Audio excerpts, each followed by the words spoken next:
For as long as she could remember, Lena Hayes had felt like a guest in her own family. After her mother passed away when she was 10, her father remarried a woman named Claudia, who came with a daughter, Ava. Ava was Lena's age, beautiful, charming, and everyone seemed to love her instantly. They called each other sisters, posed for family photos, and shared a bedroom.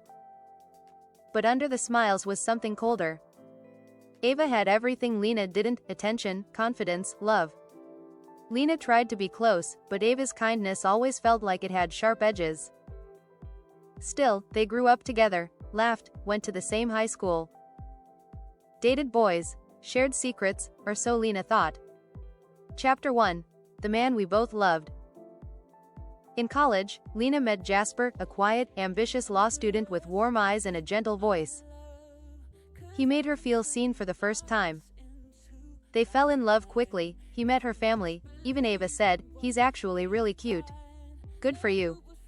But then Jasper started pulling away. Slowly, then suddenly. Late replies, missed calls, excuses. One night, she saw it, a notification on his phone. A heart emoji, from Ava. She froze. She didn't confront him that night. Instead, she waited. The next day, she borrowed Ava's iPad under the pretense of needing to use Netflix. Ava forgot it was still linked to her iMessages. Lena read everything. 3 months worth of messages. Secret meetups, hotel rooms. "I can't keep pretending with her," Jasper wrote. "I want you, Ava." "And Ava?" she responded with, "Then leave her. I won't be your dirty secret anymore." Chapter 2. Silent Revenge. Lena didn't scream, she didn't cry. She simply smiled, walked into the kitchen, and asked Ava, "Want to go out for coffee?" "Just us." They went, talked like nothing was wrong. But Lena paid attention, noticed Ava's lock screen had a fingerprint note. Noticed Jasper's habits, studied their world. And then she began dismantling it. She sent screenshots of the affair to Jasper's law firm internship director, anonymously. She printed the texts and mailed them to Ava's sorority president. She faked a positive pregnancy test, just to plant the seed of chaos. By the end of the month, Jasper had lost his internship, and Ava had been suspended from her sorority for conduct unbecoming. But Lena wasn't done. Chapter 3. The Twist in the Family Tree. One night, while helping her father organize documents for tax season, Lena found something strange: a sealed envelope from years ago, marked, "Confidential, DNA results." Her curiosity took over. She opened it. Inside were results confirming that Ava was not Claudia's daughter by blood, she was her father's. Lena sat in stunned silence. Ava was her half-sister. Her father's child from an affair before her mother died. Claudia had taken her in after Ava's biological mother left her. Everything Lena had believed crumbled. Her mother hadn't died peacefully, she had died heartbroken. Her father's betrayal had started this twisted story of fake smiles, silent wars, and secret jealousy. Ava didn't steal Lena's boyfriend out of malice alone. She stole him because this family was built on betrayal, and Ava had learned it from the very start. Prologue. The day they became sisters. The day Ava moved in, Lena wore her mother's old sweater and sat silently on the staircase. She was 12. Her mother had been gone for barely a year when her father remarried. Claudia arrived with suitcases, perfume, and a porcelain smile. Ava trailed behind her, perfectly dressed, with a slight smirk, like she already knew she didn't have to try to fit in. The grown-ups were beaming. Lena was not. That night, they sat around the dinner table as Claudia said, "Now you two girls are sisters. Isn't that wonderful?" Lena smiled politely. But inside her, something whispered. "You are being replaced." Chapter 1. Beneath the Surface. As teenagers, Lena and Ava played the part. They shared clothes, posted selfies with captions like, "Sister Goals," and went to the same parties. Everyone thought they were inseparable.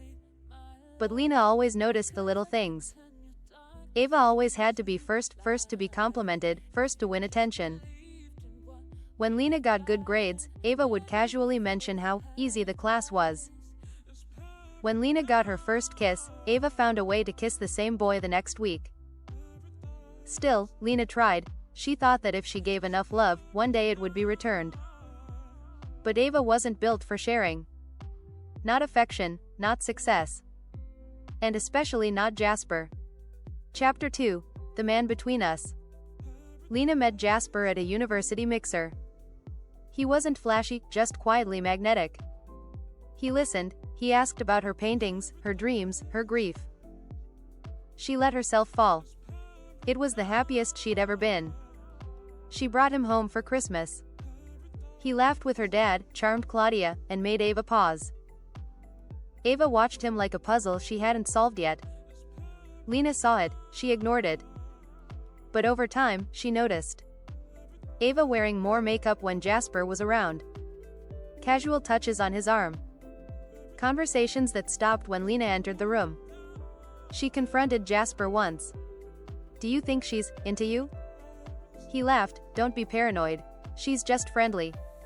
But when he started making excuses to avoid Lena, canceling dates, forgetting anniversaries, Lena knew. And then came the text. A heart emoji, "Last night was perfect." From Ava. Chapter 3, The Messages. Lena used Ava's iPad. She told herself she was just being paranoid. What she found shattered her. "She doesn't get you like I do. We've always had this connection. Soon she'll find someone else. She's not even that into you anymore." Dozens of messages, meetings, jokes about how naive Lena was. And then the worst. "She's weak, she always was." Chapter 4, Revenge with a Smile. Lena didn't scream, didn't cry. She just switched off. And started calculating. Jasper's internship at a prestigious law firm? Gone, after they received an anonymous email with screenshots of inappropriate behavior. Ava's reputation in her sorority? Crushed, after a package with printouts of the affair arrived just before a formal leadership vote. Their trust in each other? Gone. Lena sent each of them doctored texts implying they were lying to each other. They began to unravel from within. But she saved the real fire for later. Because revenge wasn't complete yet. Chapter 5, The Hidden Truth. Lena's father trusted her with finances. One day, while organizing files, she stumbled across something strange, a folder titled, Claudia, Private, buried in old emails.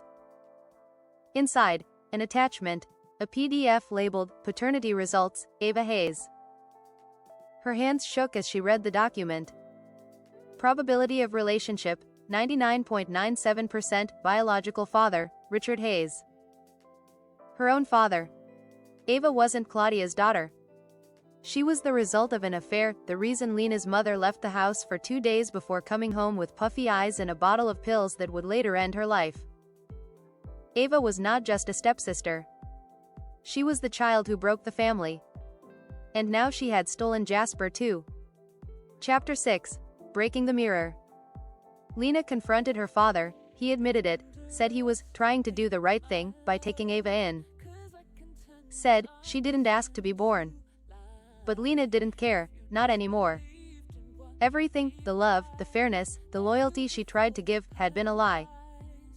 She had been raised in a house built on betrayal. She wasn't going to live there anymore. Epilogue, Disappearing Act. Lena vanished the next day. No messages, no explanations. She left her phone on her bed, face down. She changed her name, moved cities, cut her hair. Took up painting again, real painting, not the safe kind. Dark reds, broken shapes, paintings that screamed on canvas. 3 years later, her artwork was featured in an underground gallery in Berlin. The artist was anonymous. But one painting drew attention, a twisted double portrait of 2 women, one reaching out, the other pulling away into shadow. Its title? The Other Side of Sisterhood. On the back, scribbled in messy ink. She wore my skin like a dress. But I never needed hers.